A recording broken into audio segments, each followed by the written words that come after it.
Mheshimiwa Rigathi, ukiwa wewe ndio kiongozi wa mlima, in the geographical setup, mlima ndio iko na the highest point. You are going to be the king of this nation. I want to tell you for free. Sababu mimi natoka kule Western. Wale viongozi wetu wa Western, Musalia, Wetangula, juzi wameniita. Wakaniambia, wewe bwana unafanya nini na huyu Rigathi Gachagua? Wewe kuja tufanye kazi pamoja. Hii serikali imebaki na mwaka moja, muende nyumbani. What are you telling me? Wetangula and Musalia, and they were with Oparanya. They told me one thing. Kwamba wamekaa na Mheshimiwa William Ruto. Wamekubaliana kwamba kiti ya deputy president inaenda kule Western region. Sasa Kindiki, you are wasting your time.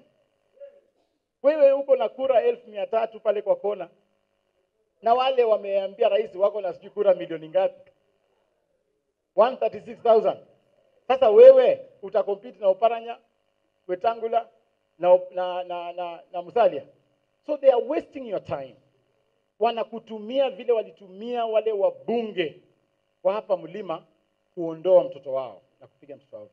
Sasa hivi pia wewe wanakutumia ati ukuje hapa useme mimi ni fire si fire, mimi ni noma si noma, na wewe mwenyewe upige ndugu yako akufe alafu pia wewe utolewe. So Kindiki, stop being used. Unatumiwa vibaya kuleta fujo. So na mnasikia mimi nikisema musikie. Sababu mimi nimekuwa Secretary General wa William Ruto. Huyu Mithika Linturi amekuwa Cabinet Secretary. Huyu Rigathi Gachagua amekuwa Deputy President. Tukiwaambia kwamba huyu mtu ni mkora, tafadhali mtuamini. Because we have worked with him and we know him inside out. Muga FM.